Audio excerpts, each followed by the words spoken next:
Today I look like a hot mess, but I will be going over Dookie, their big major label debut, the their what many would call their landmark album. This is still to date their best-selling album because of the declining record sales and downloading, or else American Idiot would have easily beaten this. Well, not like easily, not like it was like some super like low selling record. It's like 14 million records sold. This was my second uh, Green Day album to own. I actually got it on my birthday in 1996, so I was 14 at the time when I got it. I got it on CD, not cassette. I got this cassette many years later, I think in like, I don't know, 2000 or so. It's actually one of two Green Day cassettes that I own. I want to own more because like I said, I like collecting crap. So I got the album. One of my aunts, Aunt Sherry, bought it for me. I think we were at Blockbuster Music, I think, or Soundwaves. It was somewhere, and at that time I was still relatively new to music, and I really wanted Dookie because at that time it was just a 4 records, and realistically I just knew two of them, Dookie and Insomniac, and I already had Insomniac, so I said gotta get Dookie for like my birthday. So I was all hyped about getting Dookie for my birthday. And yeah, this record did not disappoint. This instantly became my favorite record. This is the only Green Day Dookie era shirt that I own, and it's really tattered and faded. But I was like, I was gonna do it for the video. Didn't really wear this that often because so let's talk about the songs on the album. Um, so I've been saying this since 1996, the summer of 1996. That Basket Case has always been my favorite song, and so to this day I believe it to be. I have always said, I don't know what it was, but there's something magic during the recording of that song, and just the way everything sounds, the vocals, the guitar, bass, and drums, it just stands out. It's one of these few magical tracks. That sounds dumb, but there's a few songs in my opinion that it just sounds like it cannot be replicated ever. It just cannot be replicated, and I think because Basket Case is the only song on this entire album that has this sound, has that production sound. I don't know what they did, how they did it, because I mean the song live doesn't sound like that. I mean it's the same notes, it's the same whatever, but there's just something about the recorded version on this album that's just magical. I don't know what it is. And I do think it's very interesting the way that Billy plays that opening verse. It's not as easy as it sounds. Maybe it doesn't sound that easy, but it seems to sound easy, but it's a little bit difficult to actually play correct. Because I've heard several people play that part, and it sounds always off. It's always a little bit off. And that's another thing. Lyrically, this is maybe Green Day's probably funnest album. Um, you know, this is also one of the albums that lyrically I can't really relate to so much compared to their other stuff. Just because, like, I mean, I guess every guy can relate to Longview, which is a, you know, everybody knows the story that Green Day got famous off of a song about jerking it. You know, it's kind of funny. That's very very 90s. Like you can't really do that now. I'm like you could kind of do that in like the early 2000s, but it was just dumb and silly. Green Day didn't do it in like a dumb, silly, Blink way. You know, they did it in a great, strong song structure way by yeah, let's just whack off and have a good time, good time, good time. With some burritos and some whack off magazines. Yeah, that's how it would have translated within the Blink world. You know, this was a great song structure, and like Longview, like most of the singles, you know, sometimes people tend to forget just how great those songs are because you hear them so many times, you know, since like 1994 for some people. You've heard them millions of times. The thing is, you know, to me, I rarely get sick of them. I rarely am I like, you know what? I don't want to hear that song. Even in like, you know, concerts or like video concerts, the only song that I'm kind of like, you know, is probably when I come around, just because I don't know, it is kind of, but like if like Green Day busts out with She, um, Longview, I'm watching. I'm like, yes, it's a great song. It's a great tunes. This randomness. I remember back in high school. It was it high school? Yeah, I think it was high school. Like, no, it wasn't high school. It was like 8th grade. It was my last year at junior high, middle school, and I remember having this small tradition. I don't know what it was, but I would come home, grab a pack of Pop Tarts. They were strawberry Pop Tarts, just like plain without the frosting, and I would listen to having a blast. I don't know what it was, but I would like listen to that song and like just eat some Pop Tarts. I did that for at least a month straight, probably 2 months straight. Who knows why? It was just a routine that I was doing.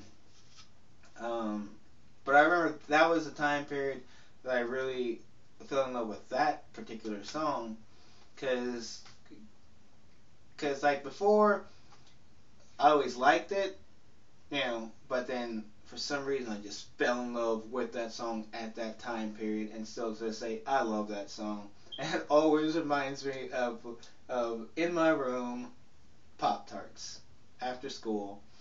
I don't know.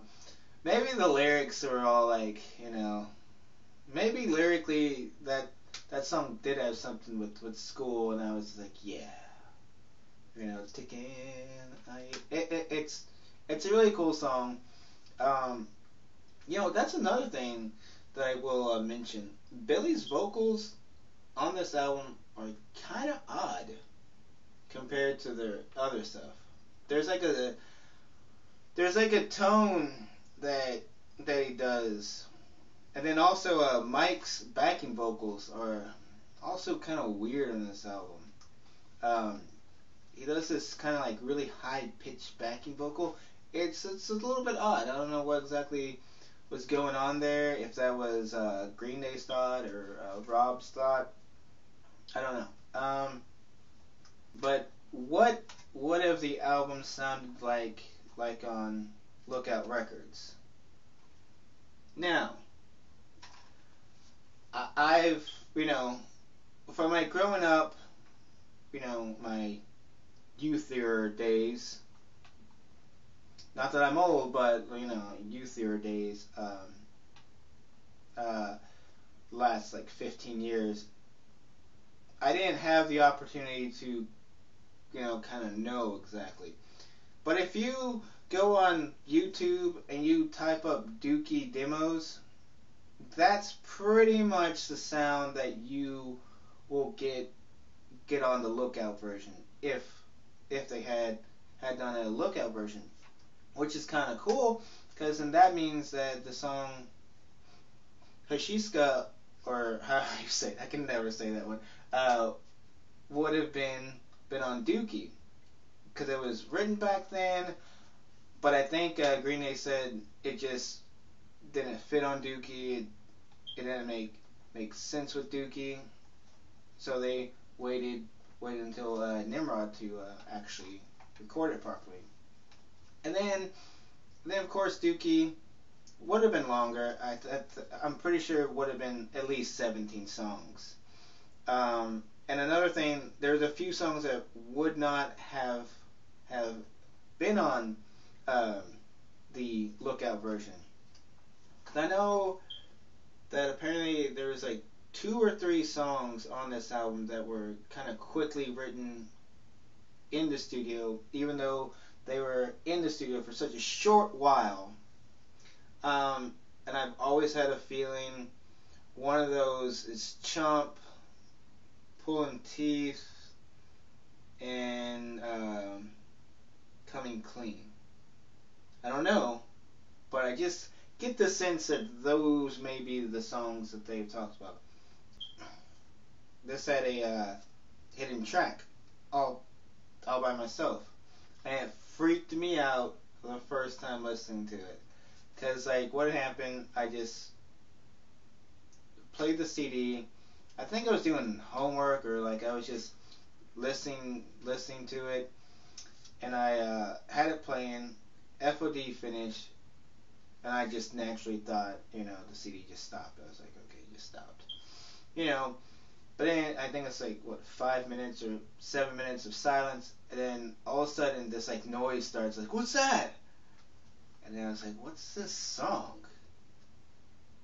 This is a weird sounding song. So I went back and listened to it again and again. I couldn't figure out the song. Um, it took me, I guess, a year or two to figure out what the lyrics were like about and who was singing it. Because like I said, I got this in 1996. I became a Green Day fan in 1996, so I didn't get to see the Jaded in Chicago concert, which was on MTV, and they showed Trey Cool playing it. Um, that's another thing. It seems like Green Day, I mean, at the release of Dookie and then being on TV and stuff like that, they, looking at it now, they look very awkward. Because I don't think they were prepared for their fame. Because like even if you look at Green Day in like 1992 Kerplunk concerts, they look more like the band in the Nimrod concerts. It's like Dookie and his son, like they just kind of look like they don't know what they should do. It's like, do we do this? Should we act like this? Yeah, it just, and then they had like the whole spitting thing that was with them, and it just seems like you know it seems like they weren't comfortable in front of cameras really, and it took them 2 years to kind of get used to it. Because if you watch Jaded in Chicago, or even like the Woodstock concert, they seem to be a little bit out of their element. It's like the crowds are too big. It's like they didn't know how to properly play in front of these crowds. And I know that there's probably maybe someone watching this who saw them back in 95 or like 94 and says, oh no, it was a great show.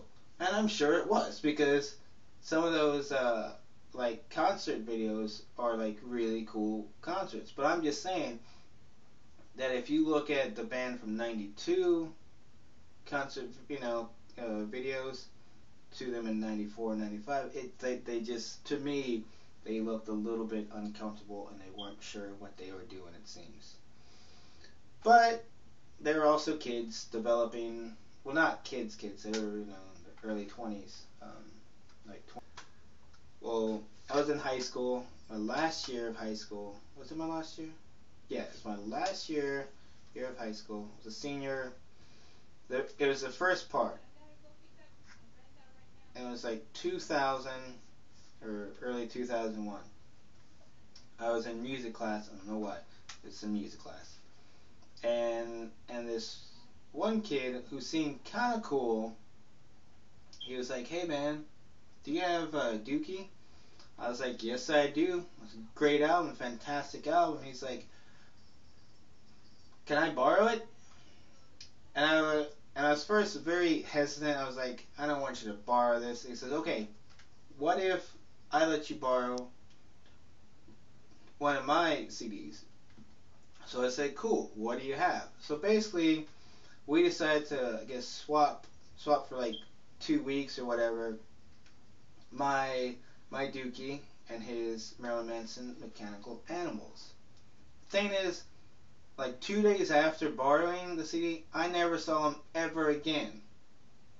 So that's why I've always had this dislike towards that Marilyn Manson album. Because I'm sure it's actually not as bad as what I think. Because some of those songs are actually really cool. Like I used to really like the song Coma White back before the whole Dookie fiasco. But now it's like I had this animosity towards it. It's like, you're the reason that I don't have my original Dookie. Here's the reason why I'm so, I guess, disappointed or angry about that. Not like angry. It's not that I'm gonna kill someone, but I eventually want to buy an older version of Dookie, because I had to rebuy this in 2001. Basically, I had a Dookie CD with the black trim, which I think the brown looks cooler, but still, mine was black trim with Ernie on the back. Yeah, so, and when I first, got this CD, I was like, what the fudge? There's no Ernie on the background, from Sesame Street, Ernie. It's like, what's going on? This is crap. And I read that Sesame Street people, whatever, were attempting to sue Green Day for, having Ernie in the back without proper permission, blah, blah, blah. So they decided to just take him off, edit him out, airbrush him out. And I really want that version. That's on my, cause it's funny. It's like all these, like the first 3 CDs, I want to get again because of some reason. The first 2 re-releases, then this one, I want the non-re-release. I want the original with the Ernie. The cover art to this fantastic, especially compared to their first 2 records. I mean, where did this come from? It's fantastic. And like, you can have like so much fun just looking at stuff, reading the stuff, and of course, you'll see like the Black Sabbath witch. There's a guy that looks like Pinhead, and there's Angus Young, and there's a bunch of like East Bay stuff that like they know, and you kind of pick up on from just Green Day interviews. But I mean, it's fun to look at, and I love the fact that the live track EP live recording continued it, and there's like a bigger poster art, which I own, I don't have them here. I got them at my parents' house. But it's fun to look at. It's a great art piece. It's fantastic. You know, it's, I love this album. It's funny. This album, you know, love this album. Start to finish, a fantastic record. But I would maybe rank it in my third favorite Green Day album. Isn't that ridiculous? It's so great, but I would rank it in my, number 3. Anyway, I look like a hot mess, and I'm going to end this video. I ranted about this way too long. Hopefully I can make this video super shorter than what I ranted. I probably ranted for 30 minutes or 40 minutes. Anyway, it's a great album. See you guys for Insomniac.